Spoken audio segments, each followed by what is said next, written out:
जय संशक्ति।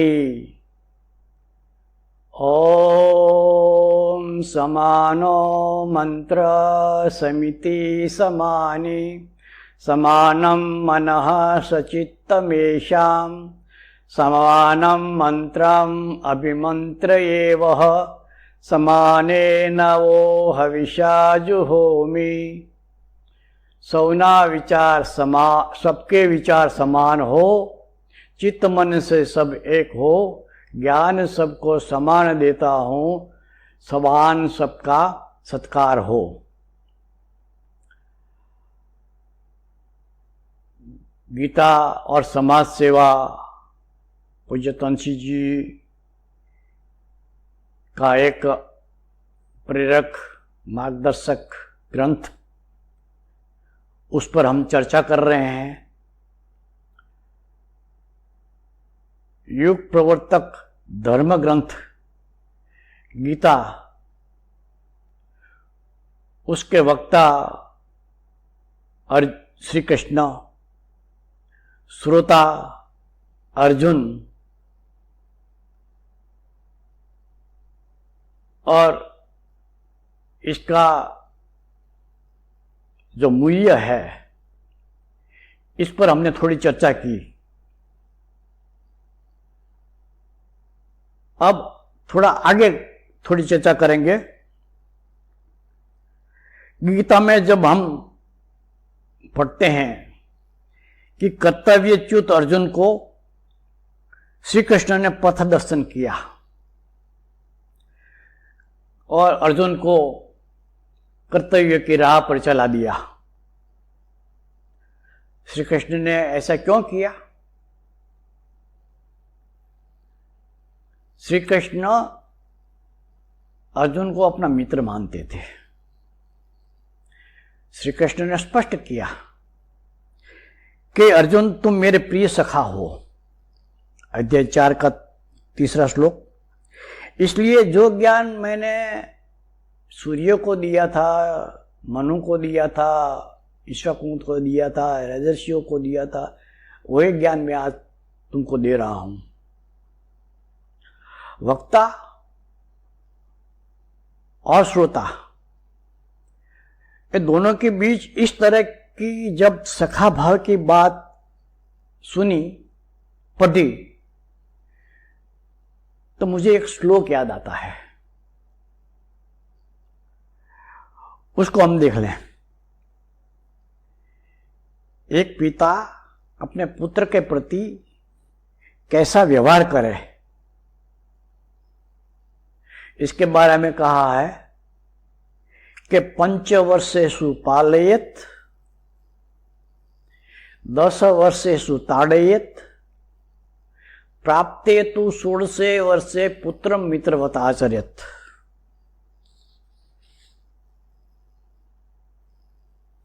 मतलब यह है कि पिता अपने 5 साल के पुत्र के प्रति लाड प्यार से व्यवहार करे, उसका पालन करे। उस निर्दोष बच्चे के प्रति गुस्सा नहीं करना चाहिए,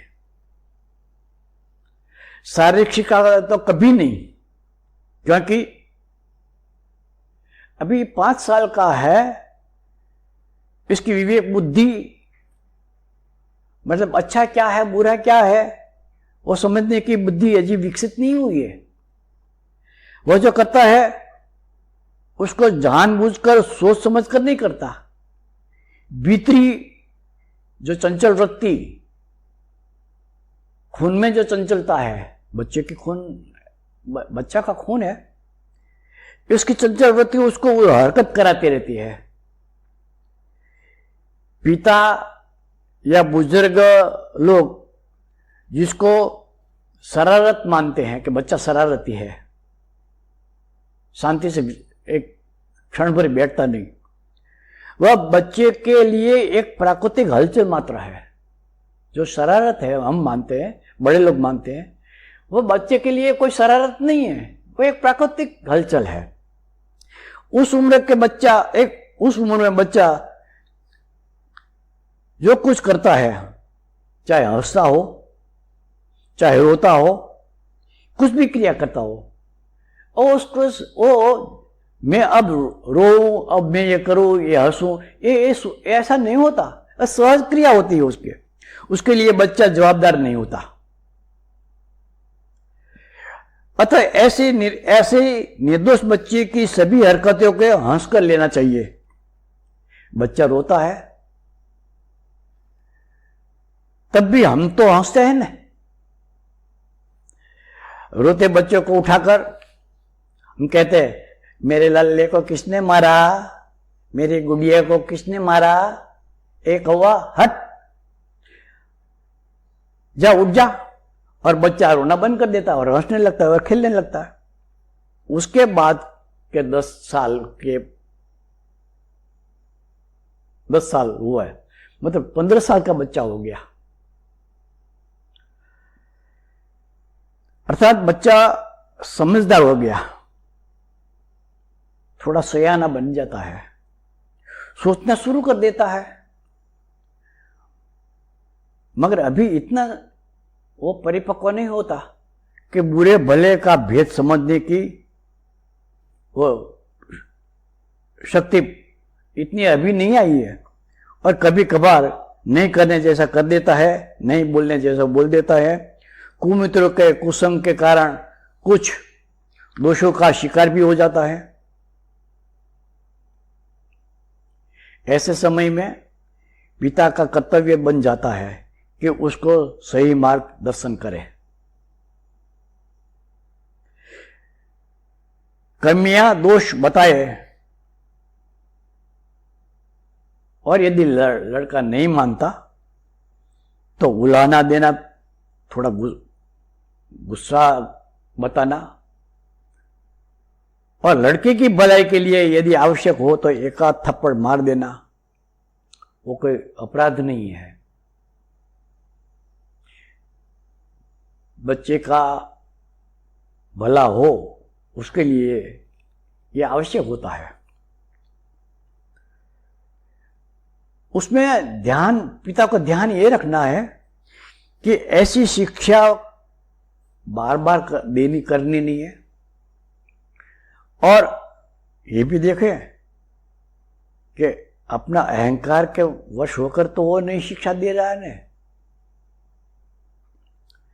और प्राप्त तो 16 वर्ष, अब तीसरी स्थिति आई, 16 साल का बच्चा हो गया और उसमें उस उम्र में शारीरिक मानसिक परिवर्तन शुरू हो जाते हैं। कहा जाता है 16 पर शान और 20 पर वान, अर्थात आमतौर 16 साल की उम्र में समझ आने लगती है, शरीर सुदृढ़ और सौष्ठव बनने लगता है। उस उम्र में पिता न तो बिन जरूरी प्यार जताएगा, वह हाथ उठाएगा। हाँ, हो सकता है शरीर से सबल हुआ लड़का पिता का उठे हुए हाथ को पकड़ भी ले, नीचा भी कर दे। इसकी जगह पिता पुत्र को अपना मित्र मान ले। पुत्रम मित्रवत आचर्य। प्राप्ते तो 16 वर्षे पुत्र, 16 वर्ष का लड़का हो गया तो पुत्र को मित्र मान ले। घर धंधे में उसके साथ चर्चा करे, पुत्र का सहयोग लेता रहे। पिता का पुत्र के साथ ऐसा व्यवहार पिता के हित में ही होगा। मगर उसका ये मतलब कतई नहीं कि पुत्र भी अपने पिता को मित्र मान ले और हाय डैडी कहकर पिता से अमर्यादित व्यवहार करने लगे। नहीं, पुत्र चाहे युवान हो, शिक्षित हो, बलवान हो, धनवान हो, पिता को तो सदैव पूज्य ही मानना है। पुत्र के रूप में अपनी मर्यादाओं का पालन उसके करना ही है। पिता की इच्छा को आदेश माने, पिता की सेवा करे। इसी दृष्टि से श्री कृष्ण भले ही अर्जुन को सखा माने, सखा, मगर अर्जुन को चाहिए कि वह कह दे कि शिष्यस्ते हम शादी माम ताम प्रपन्नम। अध्याय 2 के 7वां श्लोक में कहा अर्जुन ने, मैं आपका शिष्य हूं, आपके शरण में आया हूं, मुझे जो वो उपदेश दीजिए जिससे मेरा कल्याण हो। अर्जुन और श्री कृष्ण हम उम्र के थे। शस्त्र विद्या में अर्जुन श्री कृष्ण से थोड़ा अधिक प्रवीण भी होगा, मगर अर्जुन को तो श्री कृष्ण के प्रति पूज्य भाव, गुरु भाव ही रखना है। और जब श्री कृष्ण को सही स्वरूप में जब तक अर्जुन को सही स्वरूप, अर्जुन ने श्री कृष्ण का सही स्वरूप नहीं देखा था, तब तक सखा कहकर श्री कृष्ण को कई बार पुकारा था। गीता के 11 अध्याय के 41वें श्लोक में आता है, सखेति मत्वा प्रसभम यदुक्तम। हे मित्र, ऐसा कहकर कई बार मैंने आपको कहा, पुकारा था। अब ऐसा कहने को अर्जुन अपराध मानता है, समझ लिया, और प्रार्थना करता है तत्क्षामये। 11वें अध्याय के 42 का श्लोक, आप क्षमा करें। प्रार्थना करता हूं, प्रसादयेत, प्रसन्न हो। संक्षेप में श्री कृष्ण अपने सखा अर्जुन को गीता ज्ञान देते हैं तो अर्जुन अपने गुरु, जिनके हाथ में अपने रथ की ही नहीं, अपने जीवन की लगाम, जीवन का सुकान सौंप दिया था, उनसे गीता ज्ञान प्राप्त करना है। श्री कृष्ण और अर्जुन का यह संबंध अलौकिक है। श्री कृष्ण अर्जुन को सखा माने, अर्जुन श्री कृष्ण को गुरु माने, पूज्य माने, भगवान सर्वशक्तिमान माने। श्री कृष्ण कहे तुम मेरे सखा, प्रिय सखा हो, तो अर्जुन कहता है शिष्यस्ते हम साधिमाम प्रपन्नम, मैं शिष्य हूं, मुझे ज्ञान दीजिए। ऐसा अलौकिक संबंध हमने पूज्य तंसी जी और हमारे श्रद्धेय श्री नारायण सिंह के बीच देखा है। तंसी जी नारायण सिंह जी को पहचान गए थे, अतः ही और दूसरे कई वरिष्ठ स्वयंसेवक थे, संघनिष्ठ भी थे, पर उन सबको एक और रखकर नारायण सिंह जी को 1969 में 69 में संघ का प्रमुख बना दिया। और एक सखा के रूप में जब तक जिंदा रहे कंसी जी, 79 तक, 1979 तक, तब तक संघ विषयक ही नहीं, अध्यात्म विषयक भी मार्गदर्शन करते रहे। मगर पूज्य नारायण सिंह जी ने तो पूज्य तंसी जी को सदैव अपने पिता तुल्य, गुरु तुल्य ही माना था। उनकी इच्छा को सदा, तंसी जी की इच्छा को सदा आज्ञा मानी और तदनुसार वो काम करते रहे।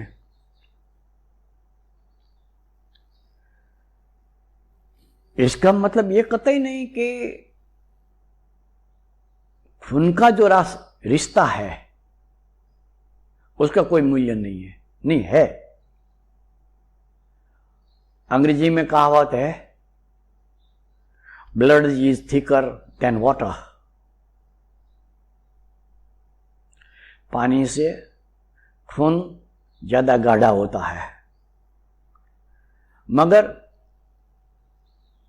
व्यवहार में हम देखें ना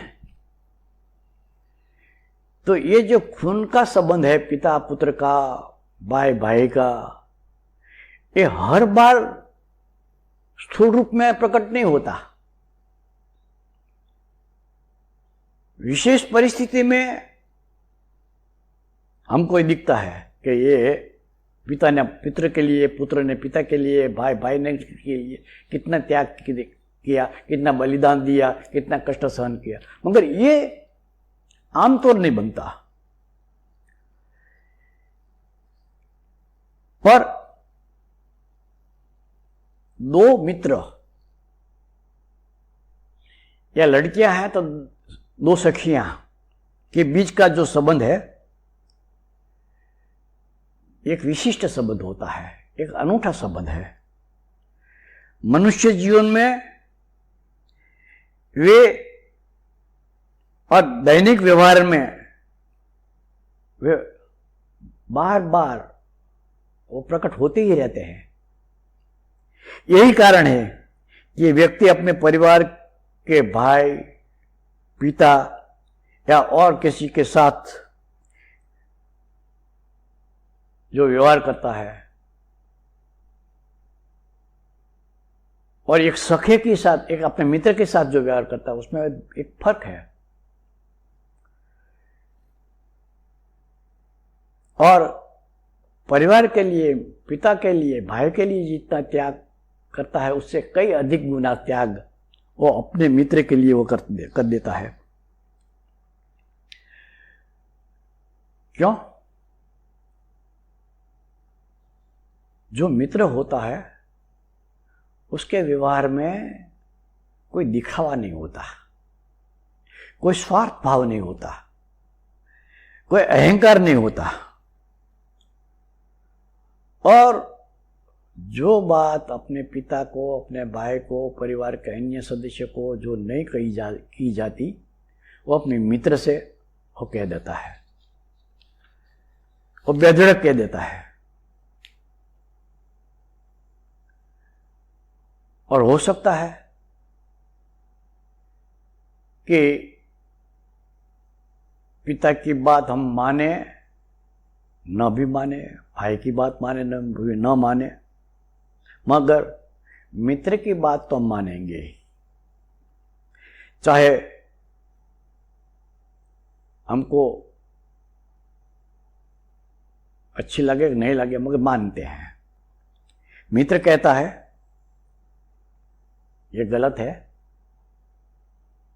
उसको छोड़ो, और मित्र छोड़ देगा। इस प्रकार मित्र की सलाह में आत्मीयतापूर्ण सच्चाई का महत्व है, उससे भी अधिक महत्व मित्र के हित का होता है।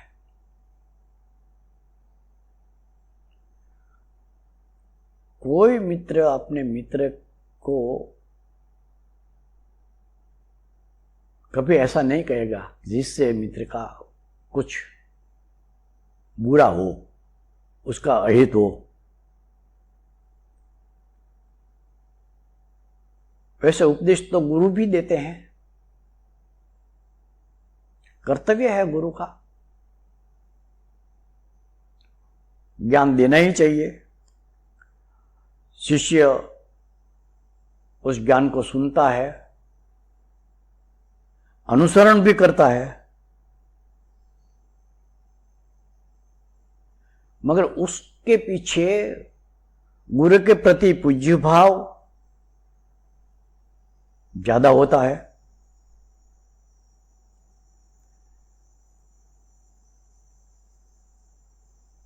ये मेरे हैं इसलिए मुझे मानना चाहिए, ऐसा नहीं। पूज्य भाव है, पूज्य है इसलिए मुझे मानना चाहिए।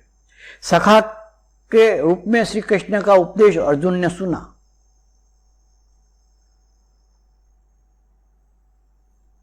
और अर्जुन ने उसका स्वीकार भी कर लिया। मगर श्री कृष्ण ने आदेश के रूप में कुछ नहीं कहा था।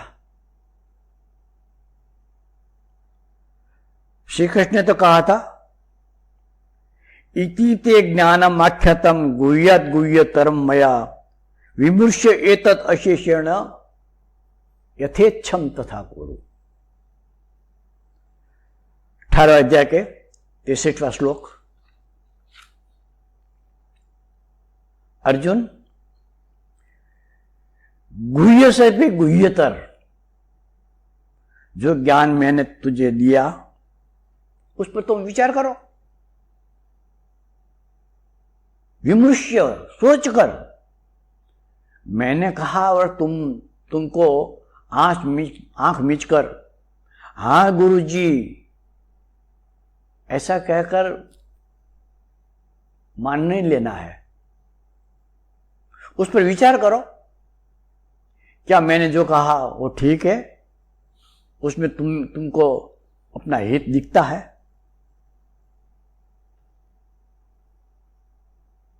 यदि नहीं दिखता है तो यथेच्छम तथा कुरु। जैसा तुझे अच्छा लगे ऐसा कर।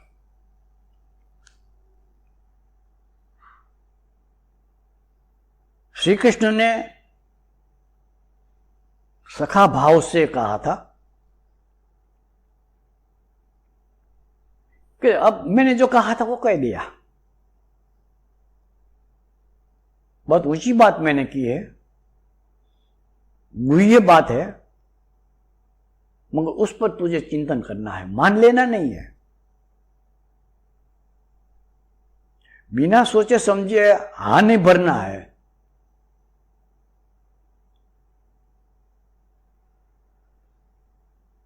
तो अर्जुन ने शिष्य भाव से उसका स्वीकार किया और कह दिया, नष्ट मोह स्मृति लब्धा तत्प्रसादात मयाच्युत स्थितोस्मि गत संदेह करिष्ये वचनम तव। 18 अध्याय का 73वां श्लोक।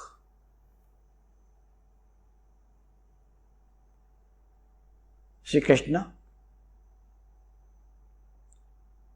आपने जो कहा उससे मेरा मोह नष्ट हो गया।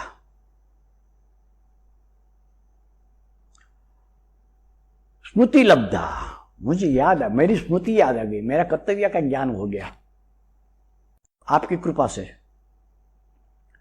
स्थितोस्मि, मैं अब स्थिर हो गया, अब मेरी भागदौड़ बंद हो गई है और मेरा कोई संदेह नहीं रहा। और करिष्ये वचनम तव, आप जैसा कहते हैं, आपने जो कहा है वैसा ही मैं करूंगा। अब ये मोह काय का था, स्मृति कैसे क्यों चल गई थी, अस्थिर कैसे बन गया था, ये सब बातें हम आगे की चर्चा में करेंगे। प्रश्न आए हैं कई, तो ये तो चर्चा चलती रहेगी। प्रश्नों का भी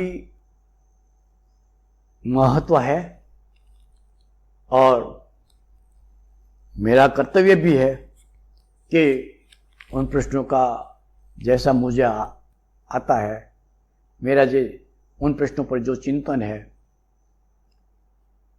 वह आपको बताऊं। प्रश्न है, कुछ लोगों का कहना है कि कर्मों के पाप पुण्य के खाते सुख दुख के रूप में भोगने पर ही छुटकारा मिलेगा। स्पष्ट करें।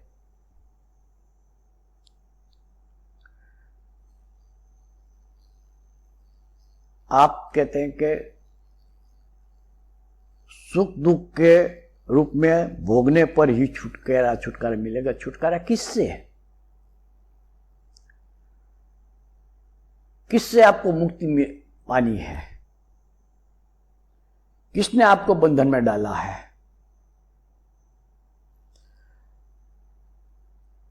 पाप पुण्य के फल भुगतने से छुटकारा आपको पाना है ना, तो भुगत लो, इसके सिवाय और कोई रास्ता नहीं है। पाप किया है तो उसका जो उनके जो दुष्परिणाम है उनको भुगत लो, हंसते हंसते भुगत लो। न पाप रहेगा, पाप खत्म हो गया। जैसे जैसे पाप के दुष्फल हम भुगते जाते रहे, उसके बाद ही हो जाती है, बाद की होती रहती है, कम हो जाता है। पूज्य नारायण सिंह जी कहते थे कि साधना काल में जो शारीरिक कष्ट आते हैं वो एक स्वाभाविक प्रक्रिया है, और नारायण सिंह जी ने कभी उसके लिए दवा नहीं ली। वो कहते थे कि मुझे भुगतना है, मैंने किया होगा इसलिए वो भुगतता हूं, दवाई कैसे मैं उसको ठीक नहीं करूंगा, क्योंकि फिर भी भुगतना तो पड़ेगा। ये जितना मैं भुगत लूं उसके मेरा शुद्धिकरण होगा ना। और पुण्य का भाई यही संबंध है। पुण्य किया है, अच्छा फल मिल रहे हैं, भुगत रहे हैं और खत्म हो जाएंगे। तो स्थिति तो ये आनी चाहिए कि पाप के भी फल नहीं रहे, भुगत लिया, पुण्य के भी फल नहीं रहे, भुगत लिया, तो फिर हमारे जीवन का क्या मतलब रहेगा? हम क्या करें? श्री कृष्ण ने उत्तर दिया है कि बिना किए तो तुम रहोगे नहीं। तो निमित्त मात्र भव सव्यसाचिन, निमित्त बनकर काम करो, छोड़ दो अहंकार। मैं कर रहा हूं, मैं करने वाला हूं, ये भाव आएगा तो चाहे अच्छा कर्म हो चाहे बुरा कर्म हो, फल भुगतना पड़ेगा।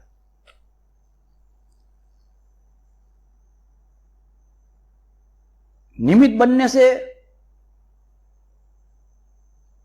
फल इसलिए नहीं भुगतना पड़ता कि उसमें कर्तापन का भाव है ही नहीं, मैं कर ही नहीं, मुझसे कोई करवा रहा है। तो यदि फल मिलता है तो उसको मिलेगा जो करवा रहा है मुझसे, मैं तो नहीं कर रहा हूं ना। यंत्र बन जाए,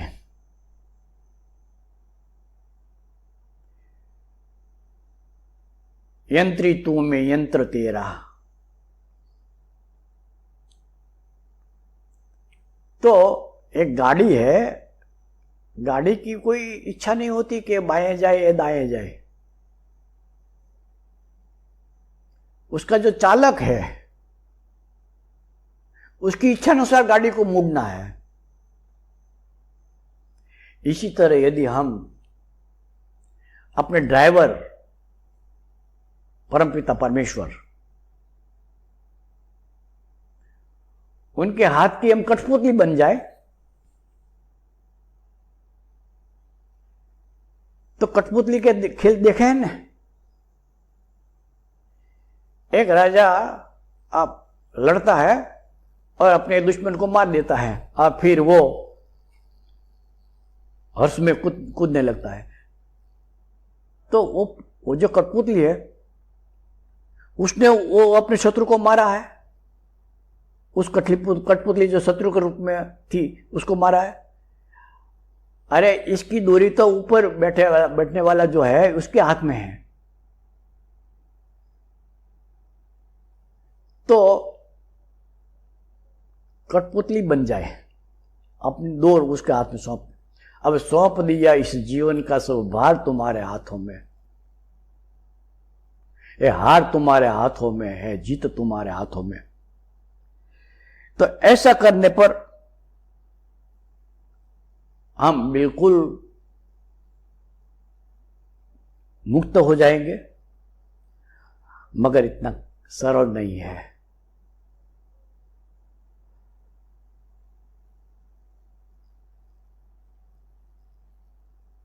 इसलिए धीरे धीरे धीरे अभ्यास करना चाहिए। रजोगुण हमको छोड़ता नहीं है, हमारी गर्दन पकड़ कर बैठा है। और वो इसका स्वभाव है ना, इच्छा और क्रिया, विविध प्रकार की इच्छा कर हमसे करवाता रहता है, इच्छा की पूर्ति लिए हमको दौड़ाता रहता है। इसलिए हम तो बंधन में बंधे हुए। अतः श्री कृष्ण को अर्जुन को कहा था कि नैश्रेय गुणों भवार्जुना, तीनों गुणों से पर हो जा। 14वें अध्याय के 20वें श्लोक कहा, गुणान एतान अतीत्य त्रिंडी दे समुद्भवान जन्म मृत्यु जरा दुख है विमुक्त अमृतमश्नुते। गुणान समित्य एतान, ये जो 3 गुण है रजोगुण, इन गुण से पर हो जाने पर जन्म मृत्यु जरा दुख विमुक्त, न जन्म न मृत्यु न सुख न दुख, जरा न मृत्यु, कुछ नहीं। और तो क्या, अमृतम अश्नुते, अमृत पाएगा, अमृत खाएगा, अमृत मिलेगा। तीनों गुणों से पर होने पर ही मुक्ति मिलेगी।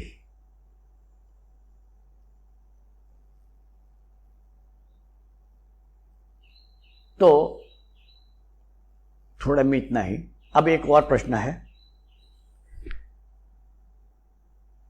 देव देवताओं के बारे में गीता के भिन्न भिन्न कथनों को उद्धृत करके प्रश्न पूछा है कि देवों के बारे में स्पष्टता करें।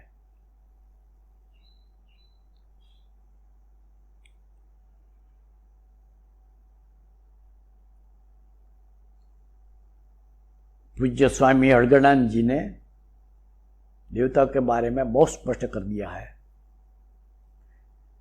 देवता नाम की कोई चीज है ही नहीं, स्वामी जी कहते हैं।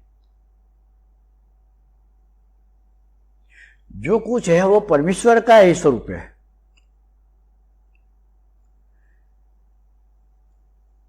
पर उनका कहना मान लेना, क्योंकि ये सरल नहीं है, इसलिए क्योंकि जन्मों से पीढ़ियों से हमको जो संस्कार मिले हैं ना, उस संस्कार का कुसंस्कार ही मानो। उन संस्कारों का हम शिकार बने हुए हैं और देव देवों की पूजा करते रहते हैं। क्यों? कुछ पाना है। देव देवों की भक्ति सदैव सकाम होती है और कामना सदैव बंधन में डालती है। ये देव देवों की भक्ति गलत नहीं है, मगर ये भक्ति का प्राथमिक स्वरूप है। उससे ऊपर उठकर हम माध्यमिक कक्षा में जाना है। माध्यमिक कक्षा का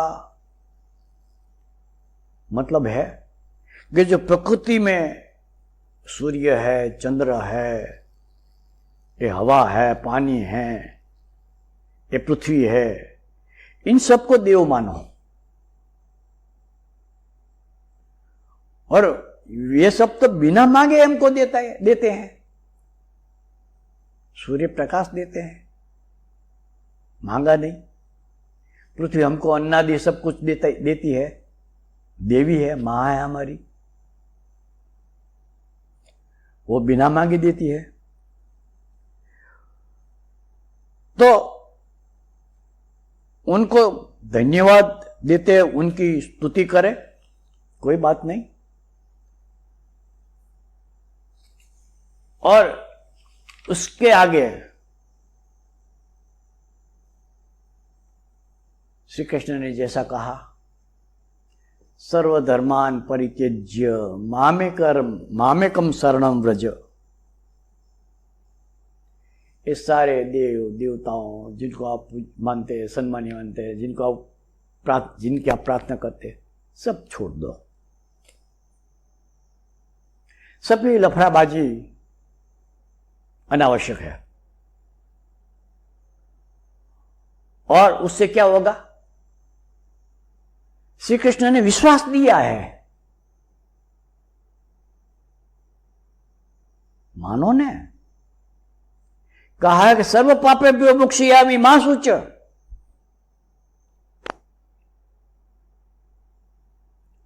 सभी पापों से मैं तुम्हें मुक्त कर दूंगा, शंका मत रखना,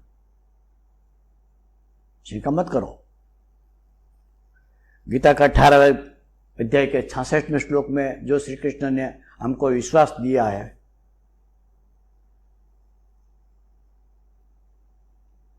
तो श्री कृष्ण के शरणों में जाइए, गीता की शरण में जाइए, और बार बार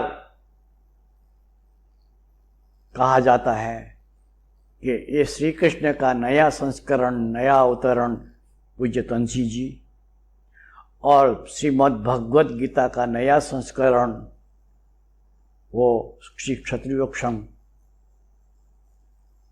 सर्वधर्मान परित्यज्य, सारी बातें छोड़ दो, सब महत्व की है, कोई मूल्यहीन नहीं है।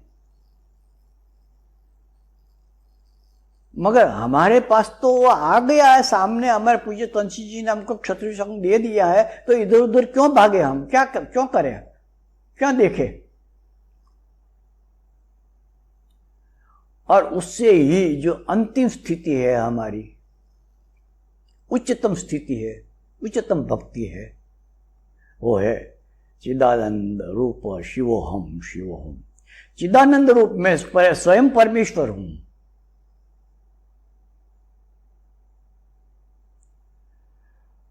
श्री कृष्ण जब कहते हैं सर्वस्य चाहम हृदय सन्निविष्ट, मैं सबके हृदय में रहा हूं, तो वो श्री कृष्ण कोई वसुदेव का पुत्र ऐसा नहीं, द्वारका के कोई शासक, द्वारकाधीश, वो नहीं, वो एक परम तत्व जो परमेश्वर के समकक्ष बन गए हैं, परमेश्वर ही बन गए हैं। तो ये सर्वोच्चम स्थिति है, आपकी भी आनी चाहिए, मेरी भी आनी चाहिए। तो इसके लिए हमारी जो साधना है वो लगातार चलती रहनी चाहिए।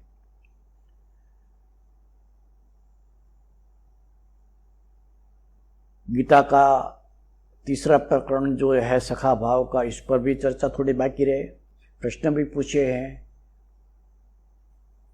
उनका भी उत्तर देना है, मगर समय अब कम है, समय हो रहा है, इसलिए अगले कार्यक्रम में इसमें हम थोड़ा आगे बढ़ेंगे। अभी तो संदक्ष ओम शौर्यम तेजो धृतिर्दाक्षम युद्धे चाप्य पलायनम दानमीश्वर भावश्च क्षात्रं कर्म स्वभावजम्। ओम शांति शांति शांति। जय संशक्ति।